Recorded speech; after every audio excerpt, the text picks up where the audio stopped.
Hello students, ये video job application पर है। Gujarat board English SL 12th standard general stream के लिए इस बार मार्च 2020 में बोर्ड की एग्ज़ाम में ये जॉब एप्लीकेशन के लिए क्वेश्चन पूछा गया था। तो आज मैं वही एक्सप्लेन करता हूँ आपको।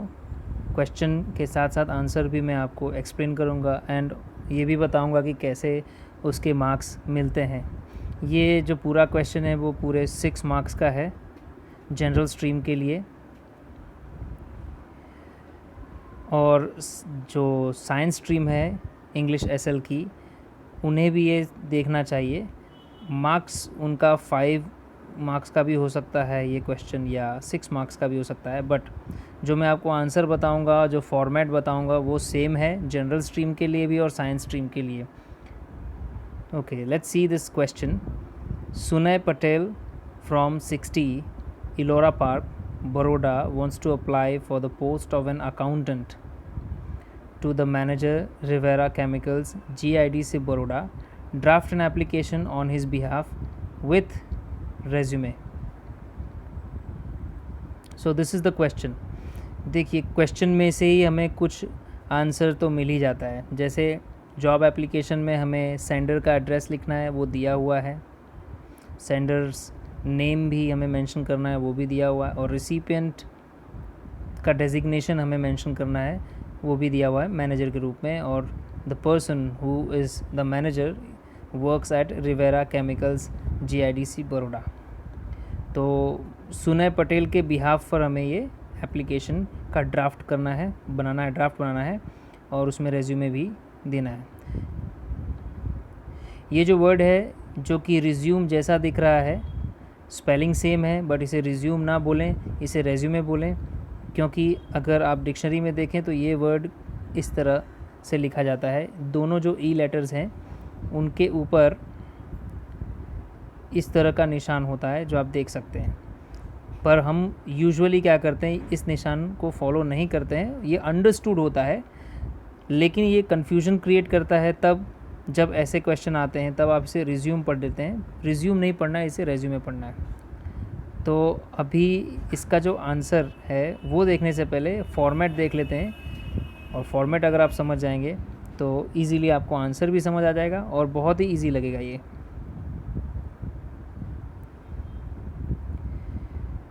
तो जो फॉर्मेट है वो ये है, बिल्कुल बोर्ड की पेपर स्टाइल के अकॉर्डिंग।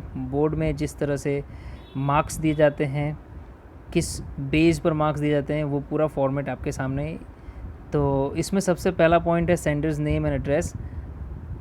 दूसरा पॉइंट है डेट। डेट किस तरह से लिखनी है? नॉर्मली हम डेट लिखते हैं जैसे 25/6/2020, इस तरह से डेट लिखते हैं, बट ये इस तरह से आप लेटर में ना लिखें, अवॉइड करें इस तरह से लिखना। किस तरह से लिखना है तो वो मैं आपको आंसर में शो करूँगा। फिर थर्ड पॉइंट है to the recipient's designation. Recipient means the person who receives your letter and designation means the position on which he is working.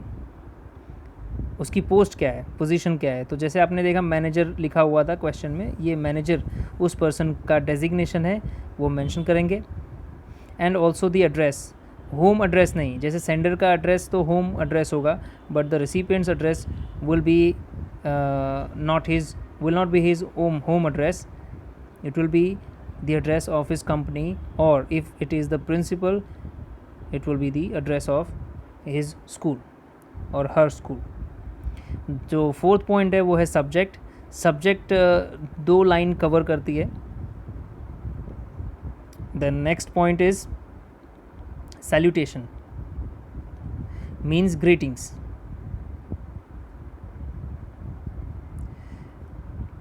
अब ग्रीटिंग्स हम कई तरीके से लिखते हैं, जैसे डियर सर, मैडम, इसके अलावा रिस्पेक्टेड सर, रिस्पेक्टेड मैडम, कभी कभी सर या मैडम ही इनफ होता है। तो ये ग्रीटिंग्स होती हैं, सैल्यूटेशन होती हैं। और आगे जो नेक्स्ट पॉइंट है वो है paragraph for the beginning, means how you are going to begin.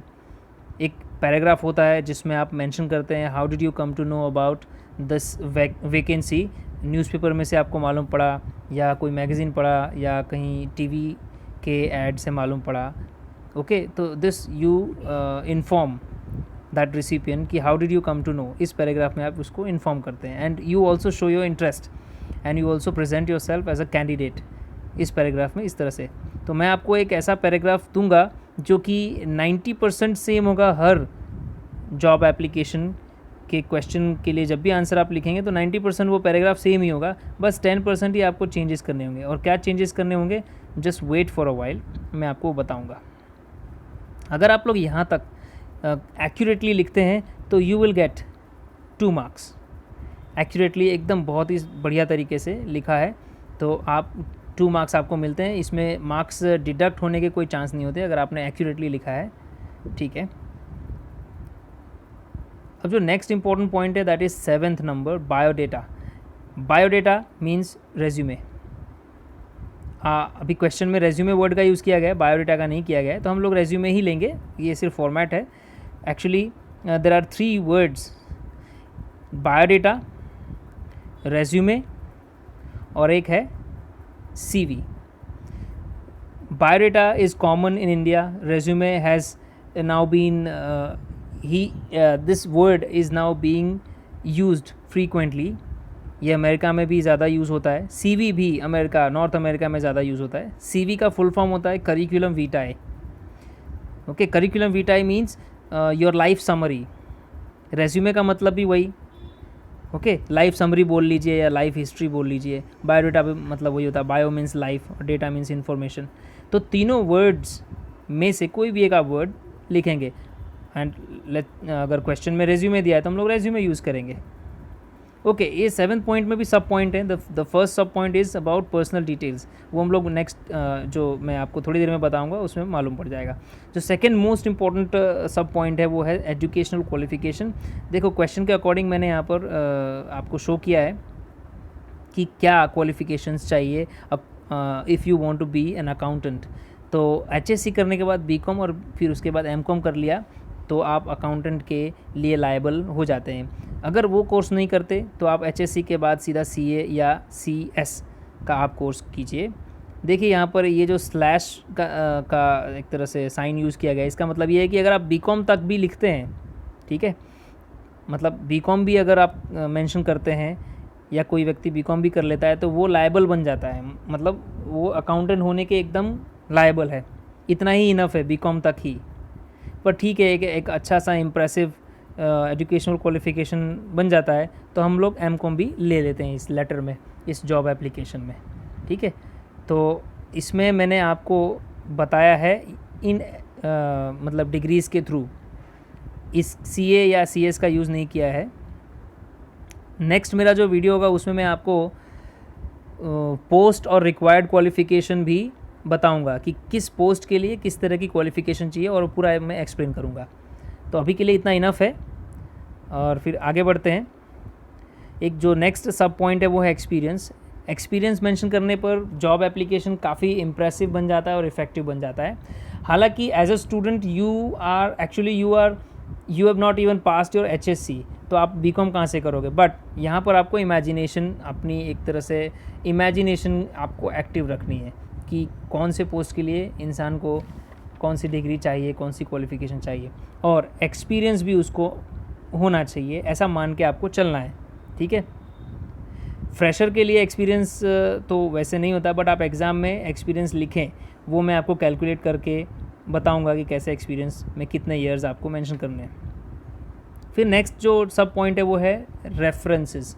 अब रेफरेंसेस क्या है, तो reference means you give the names of those people, at least 2 people who know you very well or who have worked with you in past.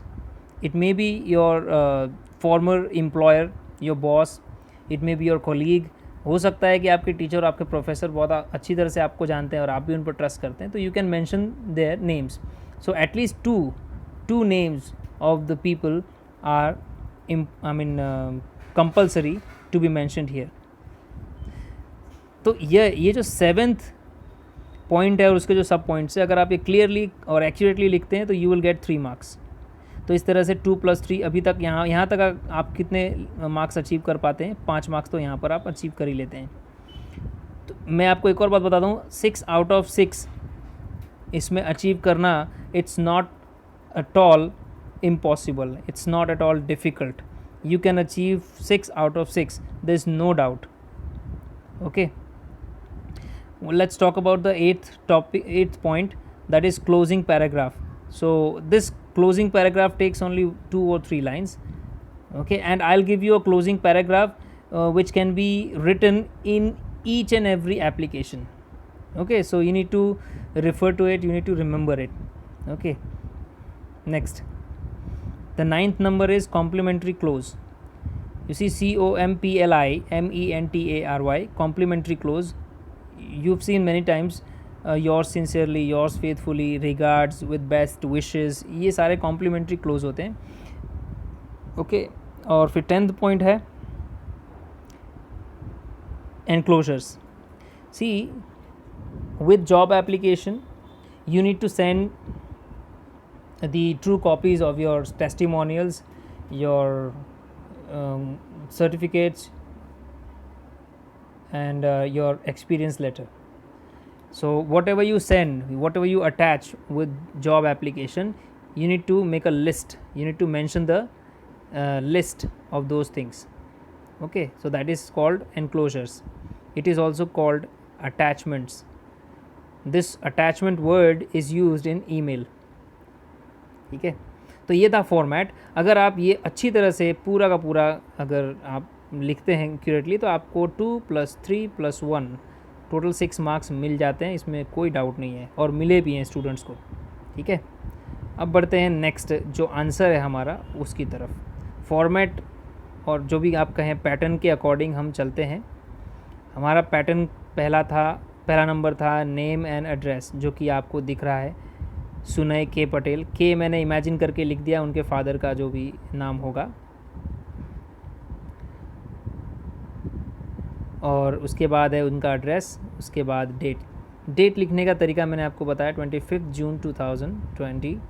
और या तो आप ऐसे भी लिख सकते हैं 25 जून, ऐसे भी लोग लिखते हैं 2020। या तो आप अमेरिकन स्टाइल में भी लिख सकते हैं जून 25, 2020। कॉमा जो दिया गया है वो उस पर ध्यान दें, उसका यूज़ करना है आपको। तो ये तरीका हो गया। जो तीसरा पॉइंट था वो ये था, टू, फिर बाद में रिसिपिएंट, उसकी डेजिग्नेशन आपने मेंशन की है, उसका नाम नहीं, और जहाँ भी वो काम कर रहे हैं वो वहाँ का एड्रेस। ठीक है, चौथा पॉइंट था सब्जेक्ट। सब्जेक्ट लाइन जो होती है वो आप देख सकते हैं, an application for the post of N accountant. तो जो क्वेश्चन में था वहाँ से हमने अकाउंटेंट वर्ड ले लिया, और क्वेश्चन में एड्रेस भी दिए हुए थे दोनों के, सेंडर के और रिसीवर के। डेट हमने खुद इमेजिन कर ली। ओके, अब आगे बढ़ते हैं।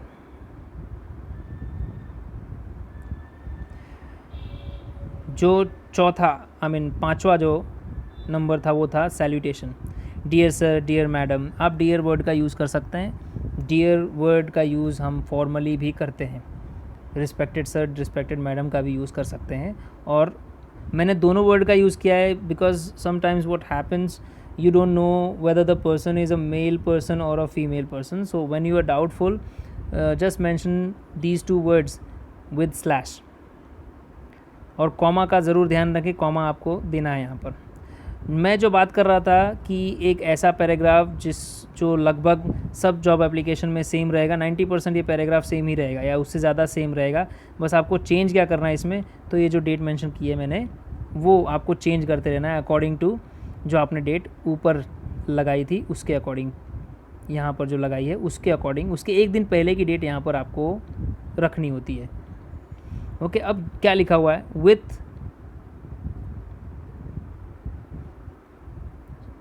with reference to your advertisement in the Times of India dated 24th June 2020, I wish to apply for the said post.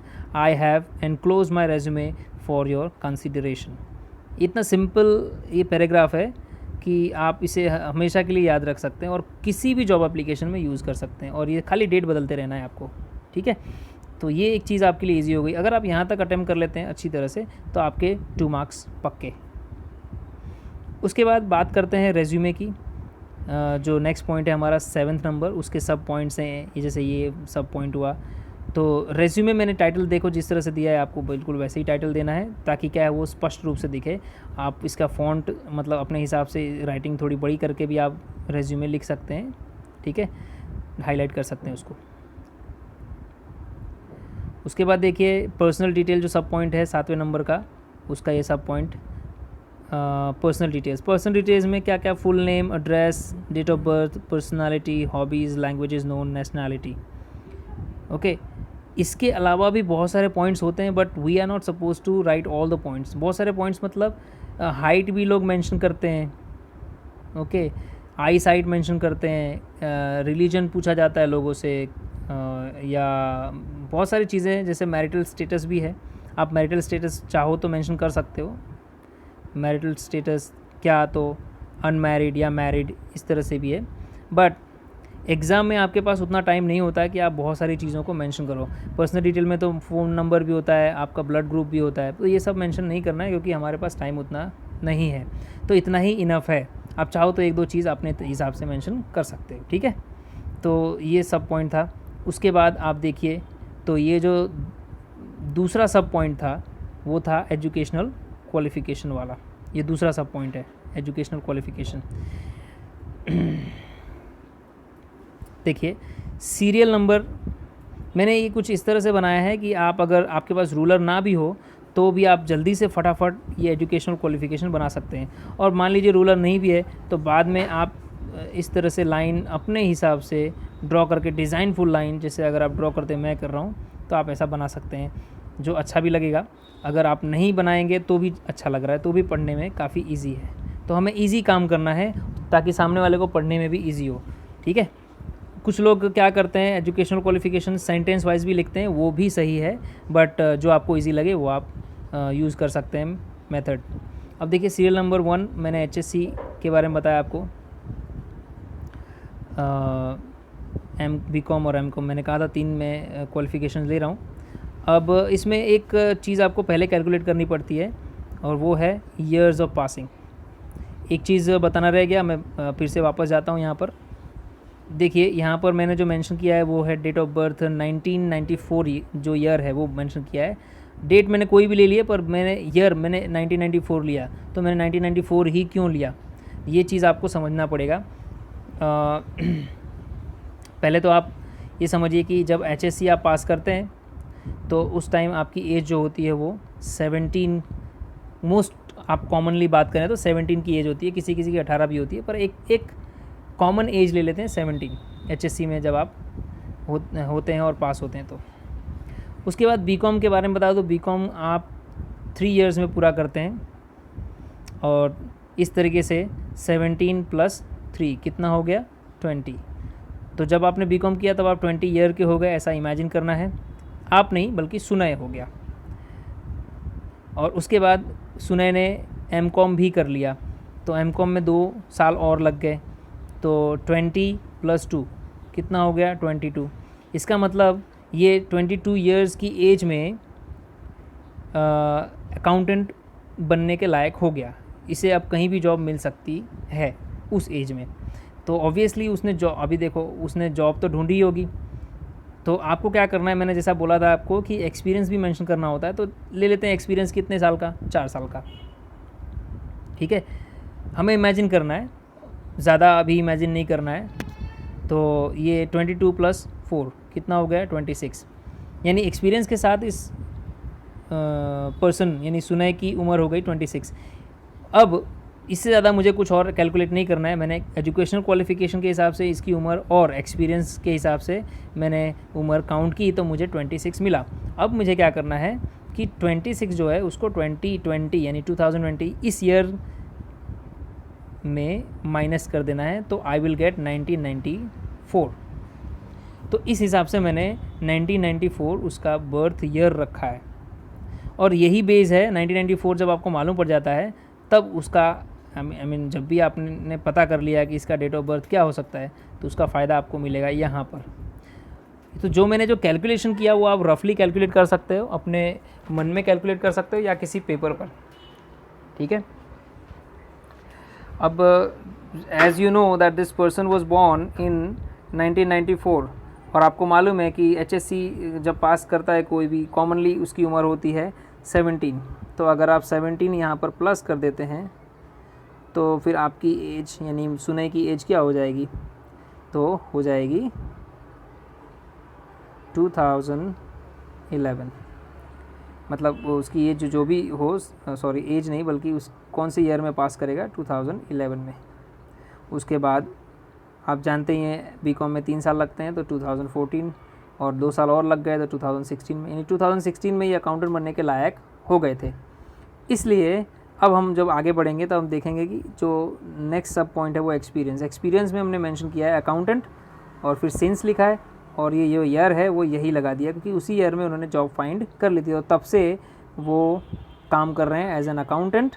कहाँ काम कर रहे हैं तो वो भी आपको मेंशन करना है, A to Z electronics private limited, super market, शपथ रोड, बड़ौदा। ये मैंने एक इमेजिनरी एड्रेस लिखा है, ये कोई सही एड्रेस नहीं है, मैंने इमेजिन किया है। If this address is right so it will be considered only a coincidence, और अगर किसी का नाम सुनय भी है तो वो भी एक कोइंसिडेंस ही होगा, क्योंकि ये सुनय नाम बोर्ड के क्वेश्चन पेपर में पूछे गए क्वेश्चन के हिसाब से मैंने लिया है। रेफरेंस की मैंने बात की थी, मैंने कहा था कि रेफरेंस ऐसे पर्सन्स की देनी है, एटलीस्ट 2 पर्सन्स की जो आपको अच्छी तरह से जानते हैं, या those who have worked with you in past. तो यहाँ पे जहाँ इनका एक्सपीरियंस रहा है, जहाँ इन्होंने तो एक ही जगह काम किया है, तो ऑब्वियसली इनके साथ काम करने वाले लोग वहीं होंगे। तो एड्रेस भी मैंने देखो सेम रखा है, A to Z super market जो भी है Baroda, A to Z electronic super market Baroda. Address तो सेम रखा है, बस मैंने नेम क्या कर दिया है, चेंज कर दिया है। तो देखिए ध्यान दीजिए कि फर्स्ट नंबर मैंने लिखा है मिस्टर KR श्रीवास्तव, उनका जो पोस्ट है यानी कि उनकी जो पोजीशन है, ठीक है, डेजिग्नेशन है, वो भी मैंने मेंशन किया है। उसके बाद मैंने वही कंपनी जहाँ एक्सपीरियंस मेंशन किया था उसी कंपनी का नाम और एड्रेस मैंने कॉपी कर दिया है। आपको कॉपी करना है यहाँ पर, ये पहली बार ऐसा हुआ है यहाँ पर आपको कि एप्लीकेशन में, मतलब आपको कॉपी करने के लिए एग्ज़ाम में मना किया जाता है, लेकिन यहाँ पर आपको कॉपी करना है, ठीक है, इसी में से एड्रेस को। और यहाँ पर भी देखिए दूसरा जो है उसमें मिसेज़ कोमल S राव है, सेल्स मैनेजर है, उनकी डेजिग्नेशन मैंने बताई और वही एड्रेस और कंपनी का नाम कॉपी कर दिया। तो ये 7वें पॉइंट तक था। अगर आप यहाँ तक अच्छी तरह से लिख देते हैं तो आपको 3 मार्क्स और मिल गए। उसके बाद देखिए आई अश्योर यू, आप ये मैंने कहा था आपको कि एक ऐसा पैराग्राफ आपको रखना है जिसको बोलते हैं क्लोजिंग पैराग्राफ, जिसमें you can show your eagerness to join the company, to join the job. आपको अपनी ईगरनेस बतानी है, एक तरह से रिक्वेस्ट भी करनी है, तो एक क्लोजिंग पैराग्राफ लिखना होता है। और ये जो क्लोजिंग पैराग्राफ है ये सब एप्लीकेशन में काम आएगा, यानी आप इसको अगर आप मगअप करना चाहते हो तो मगअप कर लो तो आपके लिए अच्छा रहेगा। I assure you that if I am selected for the post I will serve to the best of my ability। इतना आपने मेंशन कर दिया। ये था 8वां पॉइंट। 9वां पॉइंट जो है वो इस तरह से है। 9वां पॉइंट लिखा था कि कॉम्प्लीमेंट्री क्लोज। अब ये कॉम्प्लीमेंट्री क्लोज है, योर्स फेथफुली, यहाँ पर बाद में कॉमा है फेथफुली के बाद, और ठीक नीचे आप देख सकते हैं सुनय के पटेल लिखा हुआ है। सुनय के पटेल मतलब नाम ही आपको लिखना है, वैसे तो लोग अपना, अगर आप रियली में लिख रहे हैं अब लेटर तो आपकी साइन भी आती है, पर यहाँ हम साइन नहीं कर सकते, दैट्स ओके, तो आप सिर्फ नाम लिखेंगे। तो ये तो था 9वां पॉइंट, ये क्लियर हो गया। अब 10वें पॉइंट की बात कर लेते हैं। 10वें पॉइंट में मैंने आपको बताया था कि एनक्लोजर्स का मतलब अटैचमेंट होता है। तो अटैचमेंट मतलब आप क्या क्या साथ में किस किस सर्टिफिकेट या टेस्टिमोनियल की ज़ीरॉक्स या फ़ोटोकॉपी भेज रहे हैं, तो वो एक लिस्ट बनाकर भेजनी होती है, जैसे HSC marksheet, BCom marksheet, MCom marksheet, degree certificate, experience certificate, बस इतना मेंशन कर दिया। अगर आपने यहाँ तक लिख दिया अच्छी तरह से एक्यूरेटली तो 6 आउट ऑफ 6 आपके हुए। तो अब नेक्स्ट वीडियो में मैं जो post and required qualification explain करूँगा, उसे भी ज़रूर देखें, क्योंकि जब आपको क्वालिफ़िकेशन के बारे में पता होगा तभी आप सही तरीके से कैलकुलेट कर पाएंगे, कैंडिडेट का बर्थ ईयर एक तरह से अंदाज़ा लगा पाएंगे, और एजुकेशनल क्वालिफ़िकेशन जो बहुत इंपॉर्टेंट होता है उसमें आप सही तरीके से मेंशन कर पाएंगे, ईयर भी और क्वालिफ़िकेशन भी। तो वीडियो का अभी एंड करते हैं। Thank you.